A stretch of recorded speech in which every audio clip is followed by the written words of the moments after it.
3 years after the Taliban's return to power, a new law has been passed saying that women must cover their face and body completely if they leave the house, and their voices cannot be heard in public. Jadi BBC kembali memberikan update situasi kondisi di Afghanistan setelah kembali dikuasai oleh Taliban.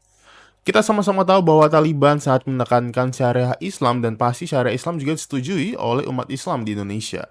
Dan BBC kali ini memberikan update secara khusus kondisi wanita di Afghanistan di bawah pemerintahan Taliban yang merupakan pemerintahan sejati, karena mereka adalah pemerintahan yang taat dengan agama mereka. Kita lihat sama-sama bagaimana kondisi para wanita di sana.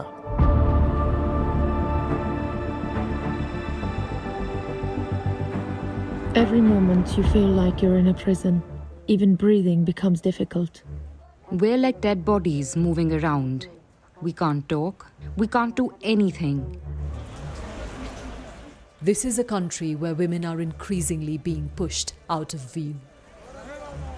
Their freedoms crushed bit by bit by a relentless series of diktats. The latest, a published law. This section says that if a woman must leave her home out of necessity, she's obliged to cover her face and body, and her voice must not be heard.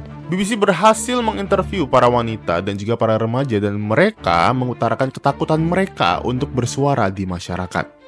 We meet teenage girls who've already lost 3 crucial years of education. Their voices might need to be hidden, but they want their words to be heard.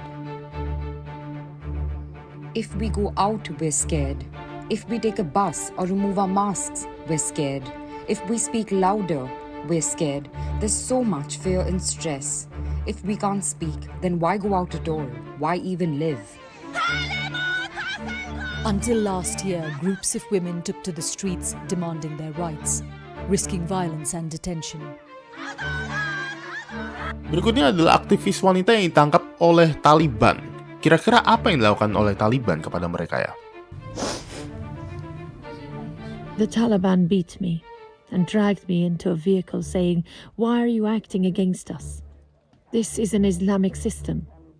They took me to a dark, frightening place and insulted me with terrible words. We were treated like animals. After being released from detention, we weren't the same people we were before.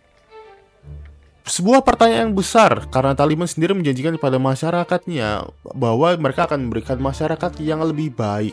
Tapi yang terjadi malah seperti ini. Tapi tenang saja, semuanya dapat dipertanggungjawabkan, dan ini adalah jawaban dari pemerintah mereka. We met Hamdullah Fitrat from the Taliban government. He didn't want to be seen with a woman or sit directly opposite me, but he answered my questions. We asked how he could justify the law. The laws that have been introduced have been approved by the Supreme Leader in accordance with Islamic Sharia. Any religious scholar can check their references. Apa yang dilakukan oleh Taliban bukan hanya sekedar mengikuti apa yang diinginkan oleh pemimpin mereka, tapi juga menuruti referensi agama mereka. Bahkan mereka mengatakan bahwa apa yang diterapkan sekarang ini dapat dicek kembali referensinya oleh para sarjana agama Islam untuk menunjukkan bahwa mereka sudah melakukan syariah Islam dengan benar. Most of the girls and women we've spoken to in your country say they are prepared to wear whatever it is that your government prescribes as long as you allow them to study. And because they're not being allowed to do that, they're being driven to the point of depression, even suicidal thoughts. Isn't it your responsibility as a government to listen to those voices and act on it? Absolutely. Our sisters' education is an important issue. We are trying to resolve this, which is the demand of a lot of our sisters. We have mentioned it several times in the past too, that our leadership is working on it. A solution will be found.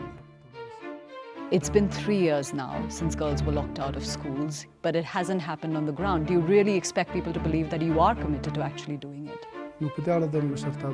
We are awaiting the decision of our leadership.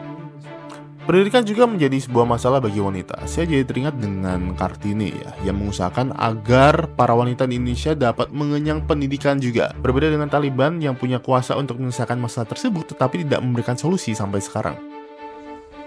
In a province not far from Kabul, we found some evidence that at least a section of the Taliban differs with the supreme leader. We were given rare access to a midwife training course run by the Taliban government. All the students are in their 20s. Here, they're being taught how to nurse a woman in labor. It's a rare exception.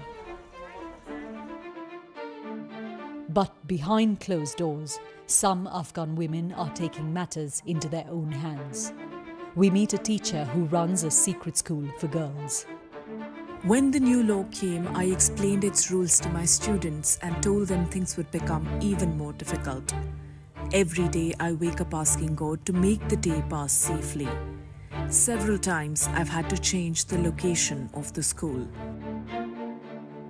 It's a quiet act of defiance and hope. Jadi bagaimana menurut kalian? Silahkan tulis di kolom komentar.